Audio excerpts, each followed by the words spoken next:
Breaking news, FBI and DHS raid Michigan port director's office to 3.8 tons of drugs and millions seized. Now let's get into the details. Eliminate and eradicate entire drug trafficking networks. We're going to clean out whole neighborhoods, and we're going to return. And this takedown this is exactly how you safeguard American lives. You go after the organizations that are in dark water, silent docks, a cold wind sweeping across Grand Traverse Bay as a question slices through the night. How close did America come to losing control of an entire region without anyone noticing?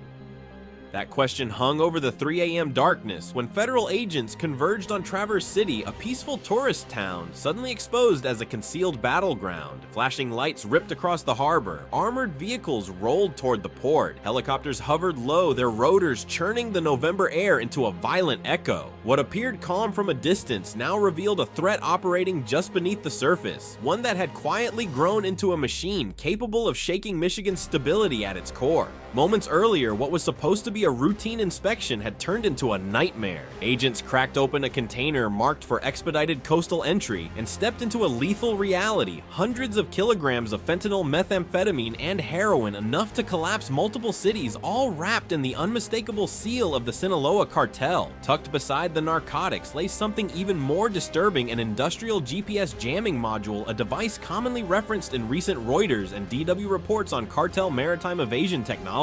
The presence of such equipment suggested not improvisation, but planning, professional, structured, relentless. As investigators followed the paperwork trail, a single name emerged: Port Director Dana Whitford. Every signature, every permit, every clearance code, all routes pointed to her office, just steps away from the water's edge. Federal teams stormed the room within minutes, discovering cash-stuffed suitcases, restricted access cards, and concealed documents outlining a so-called fuel pipeline expansion. In reality, it was a covert logistics corridor feeding cartel shipments deep into northern Michigan's commercial arteries. What looked like an internal infrastructure project had instead become a shadow network mirroring operations seen in conflict zones like Ukraine's contested ports, or the covert maritime movements monitored during Israel-Iran proxy escalations. The implications stretched far beyond one compromised building. Analysts immediately recognized a pattern familiar in global hotspots. When a single node collapses, whether it's a Black Sea outpost under Russian pressure or a South China Sea harbor under Chinese militia control, the surrounding region becomes vulnerable. Strategic prestige is measured not only by force projection abroad, but by the capacity to protect home soil. Under President Donald Trump's renewed emphasis on domestic security, the administration now faced a sobering revelation: a cartel foothold inside the Great Lakes, hidden in plain sight. And yet the deeper threat was not military, it was domestic erosion. As narcotics filtered through schools, neighborhoods, and small towns, the balance between freedom and safety tilted dangerously. Reports from local hospitals mirrored trends seen in international crises overdoses, rising like wartime casualty curves, social trust collapsing as quickly as frontline defenses. The breach at Traverse City suggested that internal collapse could occur not through foreign invasion, but through corruption disguised as routine governance. The night's raid exposed the first layer. Many more remained. If a quiet lakeside port could be hijacked so thoroughly, what other American gateways might already be compromised? How many cracks across the country are widening right now, and who is willing to face them before the next collapse arrives? Hit subscribe so this investigation reaches those who must see it. Sirens faded into the bay as investigators pieced together a truth more unnerving than the drugs themselves. Traverse City had not been infiltrated, it had been redesigned from within. The deeper the federal teams pushed into the records seized from Port Director Dana Whitford's office, the clearer the structure of her 4-year empire became. This was no side operation, no opportunistic corruption. It was an engineered maritime takeover built with the precision of a military campaign. Whitford had transformed the port's shipping schedule quietly, carving out 4 unmonitored receiving zones around Grand Traverse Bay areas that looked like harmless maintenance strips on satellite imagery, but functioned as nighttime smuggling lanes. Coast Guard logs later confirmed the pattern vessels drifting into the bay without proper inspection, showing odd maintenance lights, sudden power cuts, or unexplained route deviations. Reuters and BBC analysts have repeatedly warned that similar tactics appear in contested regions, from Russian movements along the Sea of Azov to suspected Iranian smuggling near the Gulf of Oman. Now those methods had arrived in northern Michigan.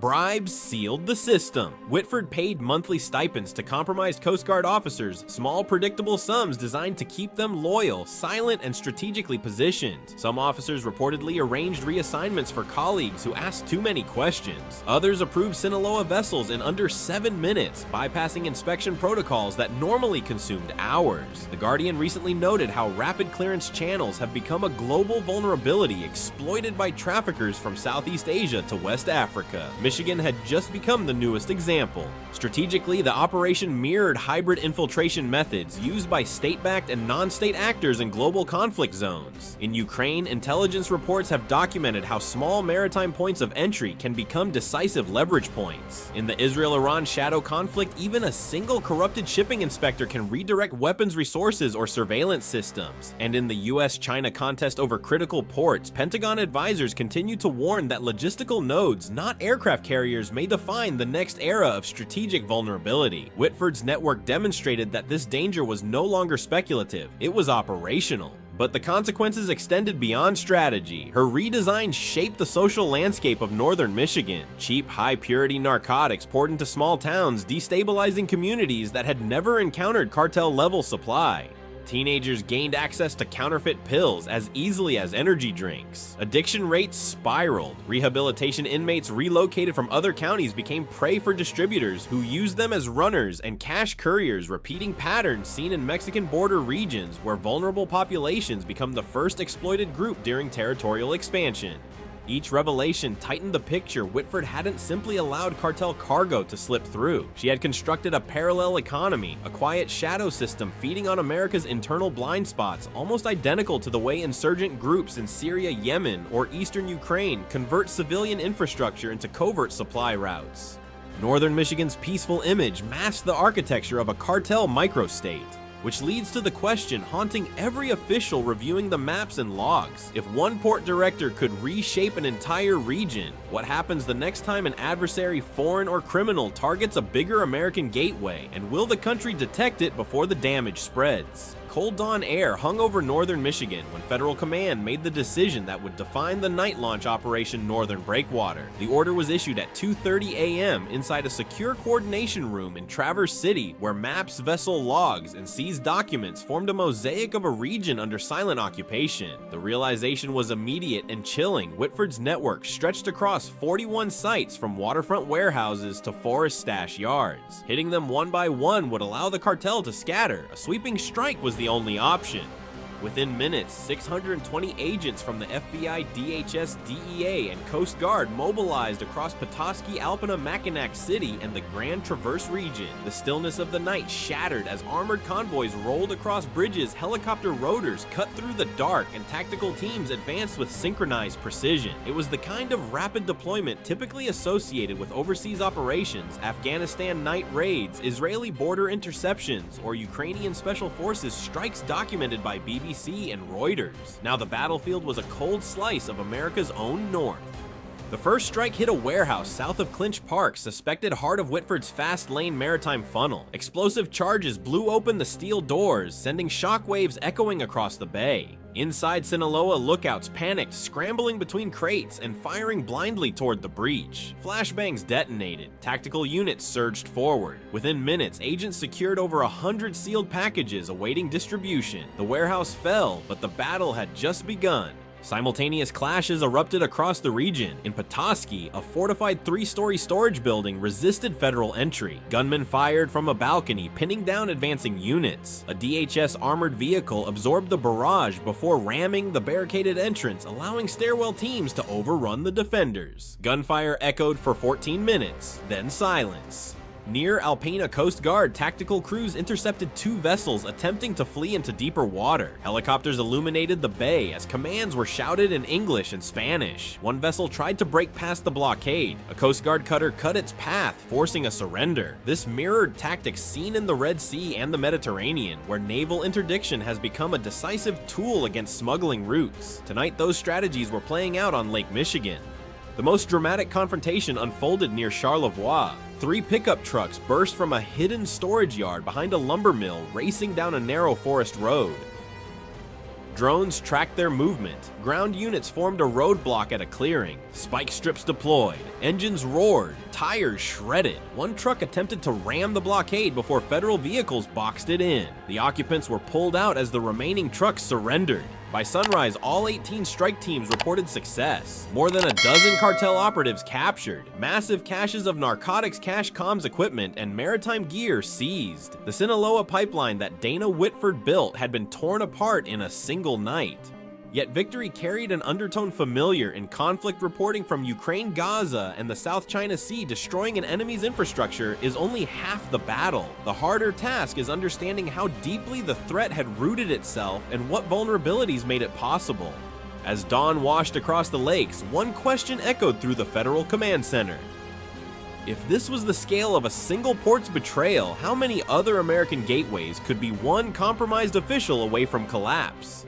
When the final gunshots faded and the armored convoys withdrew from the forest roads, investigators returned to a quieter battlefield, tables stacked with laptops, seized ledgers, encrypted drives, and financial binders taken from Dana Whitford's office. What they uncovered in the hours that followed transformed the operation from a criminal case into a national warning. This wasn't smuggling, it was an economic re-engineering of northern Michigan. The architecture was so precise, so layered, so disciplined that analysts compared it to the financial model of multinational logistics firms and to the covert funding pipelines documented in conflict zones from Ukraine to the Strait of Hormuz. The breakthrough came from a steel case hidden beneath Whitford's desk. Inside were 37 consulting accounts, each tied to harmless-sounding shell companies, North Shore's Development Harbor Efficiency Group, Great Lakes Marine Advisors. But the invoices matched perfectly with vessel schedules and Coast Guard logs. Every consulting payment aligned with a cartel shipment's arrival window. This was not negligence, it was a synchronized laundering system. Federal accountants reconstructed Whitford's operation layer by layer. Tier 1 port to casino. Drug profits and delivery fees were funneled into 2 tribal casinos disguised through slot machine cycles, chip conversions, and player cards registered under false identities. It echoed the same laundering mechanisms Reuters has highlighted in Southeast Asia's casino corridors, where criminal networks convert illicit profits into untraceable revenue streams. Tier 2 Casino to Mexico. Once the money appeared legitimate, it moved into carefully structured transfers routed through Wisconsin and Arizona accounts controlled by cartel couriers. From there, the funds slipped into Mexico through cryptocurrency channels and masked remittances mirroring techniques exposed in Guardian and Al Jazeera investigations on global narco finance. Tier 3 Mexico back to Michigan. Cleaned money returned under the guise of coastal upgrades, maritime development, or consulting retainers. The flow looked bureaucratic on paper, but functioned as the beating heart of Whitford's criminal economy. One spreadsheet, Q2 Logistics, listed weekly intake at 4.7 million, pushing the total laundered to more than 163 million. This wasn't corruption, it was a financial annexation of the region.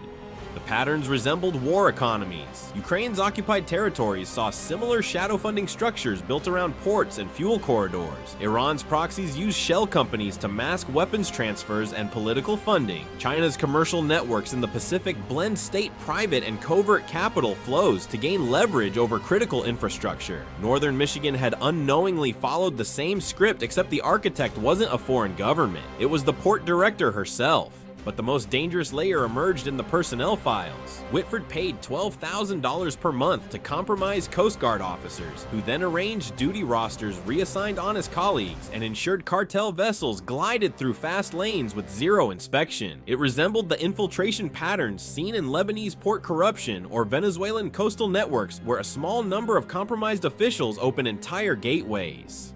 This financial machine didn't just move money, it reshaped power, who controlled the shoreline, who controlled the cash flow, who controlled the region. And once money starts rewriting authority, the collapse of social order follows. Which raises the question now haunting federal leadership. If an American port can be financially colonized so thoroughly by a cartel, what prevents a foreign power?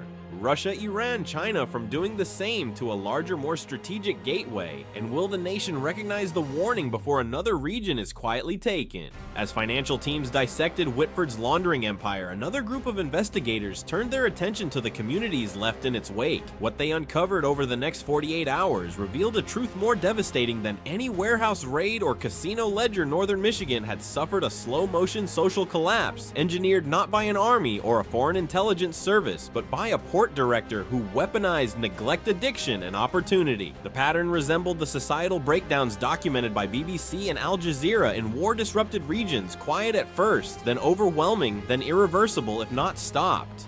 The first alarm came from EMS data. Overdose reports across the Grand Traverse region had surged 310% in 3 years, mirroring casualty spikes seen in conflict-adjacent areas of eastern Ukraine and rural Middle Eastern corridors where destabilizing forces exploit civilian vulnerability. The surge was not concentrated in one town. It spread across fishing communities, lakefront villages, rural school districts, and retirement zones, places once untouched by cartel-level narcotics. Paramedics described finding teenagers unconscious in gas station bathrooms, elderly residents overdosed in parked cars, and clusters of students collapsing after taking counterfeit pills disguised as ADHD medication. Then came the school reports. 7 high schools from Traverse City to Gaylord quietly documented a wave of drug incidents, each one tied to distribution nodes fed directly by Whitford's shipments. Teachers spoke of hallways smelling of chemical residue. Principals described pills sold like snacks slipped into backpacks or lockers with terrifying ease. Federal investigators found that local dealers, newly enriched by the pipeline, intentionally targeted students because the northern supply was cheap, potent, and endlessly replenished. It followed the same exploitation pattern observed by Guardian correspondents covering cartel encroachment in Mexico's rural education systems. Another shock emerged from a policy loophole. Northern Michigan had unknowingly become a dumping ground for out-of-county rehabilitation, inmates, individuals released into the region without support networks, housing stability, or employment. Whitford's distributors preyed on them instantly, using them as runners, stash watchers, or casino couriers. Some were paid with product instead of cash. Others were threatened into cooperation. The system resembled the exploitation cycles noted by DW in regions destabilized by smuggling corridors where vulnerable populations become the first fuel source for criminal economies. Small businesses felt the pressure. Convenience stores on quiet highways turned into nighttime meeting points. Lakefront vacation homes, once family rentals, became temporary stash hubs. Motel parking lots saw traffic spikes that locals had explained away as tourism season, unaware they were watching distribution lines at work. Local sheriffs reported unprecedented thefts, assaults, and roadside disputes, all classic symptoms of cartel supply saturation. Law enforcement never stood a chance. They were outnumbered, under-resourced, and unaware that the storm center sat inside the Port Authority office. Whitford had hollowed out the region from within, economically, socially, structurally, using the community's trust as camouflage. This is the same pattern seen globally, in Ukraine, where a single compromised checkpoint can destabilize an entire town. In Israel, Iran, proxy zones where supply chains ripple into civilian life. In US, China, maritime tensions where infrastructure vulnerabilities carry strategic consequences. Northern Michigan had followed the same trajectory, proof that internal decay can mimic the effects of external conflict. The region will recover, but the scars remain: broken families, addicted teenagers, overwhelmed schools, and communities forced to confront the reality that collapse doesn't always come from foreign borders. Sometimes it grows quietly from the inside out. So the question now facing America is unavoidable. If this level of societal erosion happened in a peaceful vacation region, what might be unfolding right now in larger cities, unseen, unreported, and unprepared? And who will choose to confront it before the damage spreads further? Morning light rose over northern Michigan like a slow exhale after a night of chaos. The gunfights had ended, the warehouses were secured, the vessels were seized. Yet as federal teams merged narcotics evidence, financial records, personnel files, and digital logs into a single intelligence map, a deeper truth emerged. This was not just the collapse of a smuggling pipeline, it was the dismantling of a fully formed cartel gateway engineered by one American official.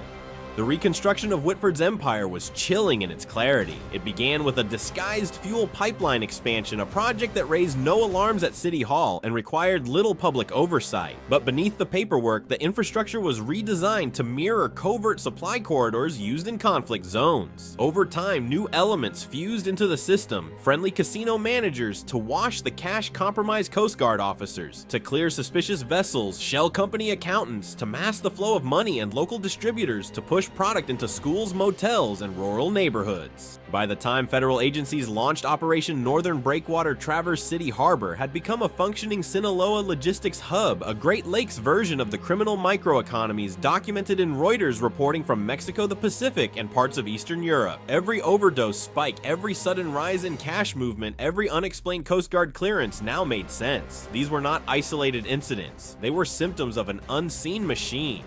Whitford herself was captured 7 hours after the raids began, found inside a rented cabin near Torch Lake, sitting quietly, almost resigned. She offered no resistance. Analysts later said her posture resembled figures seen in global corruption cases. Leaders who knew the system they built had grown too large to survive scrutiny. Her arrest closed the chapter on the most sophisticated coastal infiltration Michigan had ever seen, but opened a far larger question. Because the operation's lessons echoed far beyond Traverse City. In Ukraine, contested ports became gateways for destabilization long before the world noticed. In the Israel-Iran conflict, covert logistics networks often began with a single compromised official. In the US-China rivalry, American intelligence repeatedly warns that the next strategic breach may not happen on a battlefield, but inside a civilian port or supply hub. And now, Northern Michigan had shown how dangerously easy that breach could be. The numbers reinforced the threat. The drug seizures matched overdose trends with surgical precision. The laundered millions aligned with casino chip cycles and shell company transfers. Coast Guard logs revealed deliberate systemic manipulation by insiders. Every layer formed a picture of an American region held hostage by a hidden economy, one capable of undermining trust governance and social stability. When the dust settled, federal command reached a conclusion few wanted to say aloud. If one regional port could fall this deeply into cartel control, the same blueprint could be used by hostile states' proxy networks or other transnational criminal groups. America's vulnerabilities were not hypothetical, they were operational. President Donald Trump briefed overnight, according to administration officials, reportedly emphasized a message echoed in defense news, and Jane's analyses: the next era of national security may depend as much on protecting local infrastructure as projecting power abroad. A breach at home carries global consequences. Strategic prestige is measured not only by aircraft carriers and alliances, but by the integrity of America's smallest ports, borders, and officials. Northern Michigan survived. Barely, but the warning it delivers is larger than any one region, any one official, or any one cartel pipeline. Because corruption doesn't arrive with flags or uniforms. It enters through signatures, overlooked forms, and trusted positions until the day an entire community discovers it has been living inside an invisible battlefield. So the question remains, the one every state, city, and port must confront before the next crisis erupts. If a single port director could come this close to reshaping an entire American region, what happens when the next infiltrator isn't a cartel collaborator, but an agent of a foreign power? And will the country recognize the danger before another gateway falls? Northern Michigan awoke to a revelation that shattered its sense of safety. A peaceful port town had been quietly transformed into a cartel stronghold by its own director. Operation Northern Breakwater exposed how Dana Whitford built a 4-year smuggling empire, routing fentanyl, methamphetamine, and heroin into schools, motels, and rural towns. Her network spread across 41 sites, supported by compromised Coast Guard officers, casino laundering pipelines, shell companies, and covert nighttime offloading zones. Federal raids recovered massive drug caches, captured dozens of operatives, and dismantled a $163 million laundering system.